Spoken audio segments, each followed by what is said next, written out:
ফলতার তৃণমূল প্রার্থী ভোটের ময়দান থেকে সরে দাঁড়ানোর পর আমরা যোগাযোগ করেছিলাম বিজেপি এমপি সৌমিত্র খাঁ। তিনি বললেন ভাইপো একটা করে এরকম জাহাঙ্গীর তৈরি করেছিলেন প্রত্যেকটা জেলাতে তোলাবাজি করার জন্য। এই যে তোলাবাজি করেছে তার বিচার হবে, তার সরকার, আমাদের সরকার সেটা বিচার করবে। সৌমিত্র খাঁর সঙ্গে আমরা কথা বলেছিলাম। সৌমিত্র খাঁ কি জানালেন একবার শুনে নেব। সৌমিত্র দা, বলছি এই ফলতার যিনি পুষ্পা নামে নিজে বিখ্যাত, তিনি নিজেই বলেছিলেন যে পুষ্পা ঝুঁকেগা নেই। সেই পুষ্পাই আজকে রণে ভঙ্গ দিল, অর্থাৎ পালিয়ে গেল ভোটের ময়দান থেকে। কি বলবেন? দেখুন, একটা বাস্তব কথা বলতে কি, আমরা বিরোধী রাজনীতি করে বড় হয়েছি। আমরা সিপিএমের বিরুদ্ধে লড়েছি, আমরা তৃণমূলের বিরুদ্ধে লড়েছি। তো একটা রাজ্য নেতৃত্ব বা তৃণমূল কংগ্রেসের কোন নেতা, না মমতা বন্দ্যোপাধ্যায় না অভিষেক বন্দ্যোপাধ্যায়, যে অভিষেক বন্দ্যোপাধ্যায় জাহাঙ্গীরকে মানে রয়্যাল বেঙ্গল টাইগার বলতো বা বলতো ডায়মন্ড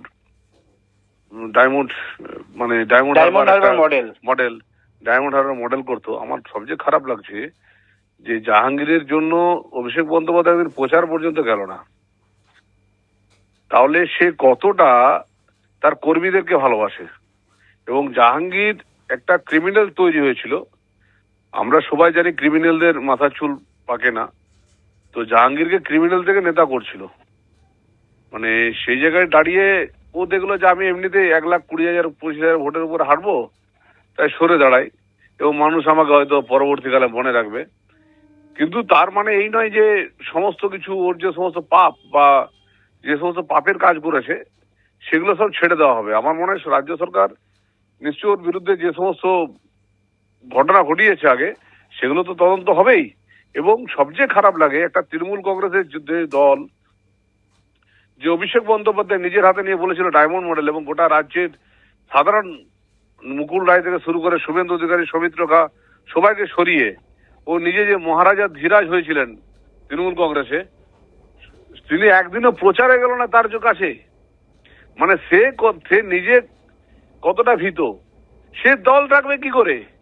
তৃণমূল কংগ্রেস অচিরেই দলটা 3 থেকে 6 মাসের মধ্যে হয়ে যাবে। সৌমিত্র দা, এই যে পুষ্পা নিজেকে পুষ্পা বানিয়েছিল, এটা কার জন্য? এটা কি অভিষেক ব্যানার্জির দৌলতে? অভিষেক বন্দ্যোপাধ্যায়ের পাওয়ারে একটা যে জাহাঙ্গীরের কথা বলছেন, তার বাড়ির সামনে 30 থেকে 40টা পুলিশ দাঁড়িয়ে থাকতো, তার সঙ্গে 40 খানা পুলিশ ঘুরতো। সে আমাদের ন্যাশনাল প্রেসিডেন্ট নাড্ডাজিকে পর্যন্ত পাথর মেরেছে, মানে তার গাড়িতে পাথর মেরেছে, পাথর ছুঁড়েছিল। আমার কথা হচ্ছে যে এটা পুরোপুরি অভিষেক ব্যানার্জি এবং সেই সময়কার পশ্চিমবাংলা পুলিশের বদান্যতায় এটা করেছিল। এর ফল ভুগছে, আরো অনেক কিছু ফল ভুগবে। মানুষ ওকে ছাড়বে না, কেন, এবং আইন ওকে ছাড়বে না আমার মনে হয়।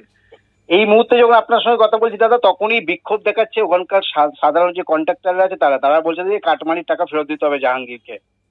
না, নিশ্চিত হবে। এই যে জাহাঙ্গীর, এবং জাহাঙ্গীর বলে শুধু না, অভিষেক বন্দ্যোপাধ্যায় প্রতিটা জেলায় জেলায় একজন করে তোলাবাই তৈরি করেছিল। আমাদের এই জায়গাতেও বাঁকুড়াতেও করেছে, একজন তাকে টিকিট দিয়েছিল, বর্ধমানেও করেছিল, তাকে টিকিট দিয়েছিল। প্রত্যেক জায়গায় কন্ট্রাক্টরদের কাছে তোলামানি এবং চাকরির প্রার্থীদের কাছে টাকা তুলে নেওয়া, এই যে এটা অভিষেক বন্দ্যোপাধ্যায় করেছিল, এবং এর ফল ওকে ভোগ করতে হবে। আমার মনে হয় সমস্ত তদন্ত করা উচিত, তদন্ত করে এর পেছনে কে কে দোষী তাকে অ্যারেস্ট করা উচিত।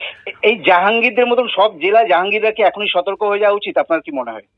সমস্ত, দেখুন, শুভেন্দুদা যেভাবে পশ্চিমবঙ্গ রাজ্য সরকার এগিয়ে নিয়ে যাচ্ছেন, আইনের প্রশাসন উনি তৈরি করছেন, এবং সেখানে আমাদেরও দু একটা ছেলেরা যারা ঝামেলা করেছে ভোটের উপর, তারাও অ্যারেস্ট হয়েছে। আইনের প্রশাসক উনি বসিয়েছেন, এবং উনি নিজে, শুভেন্দুবাবু নিজে তদারকি করছেন। সেটাই তো বড় কথা না? আমরা যেটা চেয়েছিল পশ্চিমবাংলার মানুষ, যে আইন প্রশাসন সঠিকভাবে চলুক, এবং প্রত্যেক জেলায় জেলায় যে সমস্ত জাহাঙ্গীর, শুধু না, এই জাহাঙ্গীর এবং অভিষেক বন্দ্যোপাধ্যায় মডেল প্রতি জেলায় যারা যারা আছে, আমার মনে হয় তারা প্রত্যেকে বিপদে পড়বে। কারণ তারা এত টাকা লোপাট করেছে এবং এত মানুষের কাছে টাকা নিয়েছে, তাদের বিপদ অবশ্যম্ভাবী।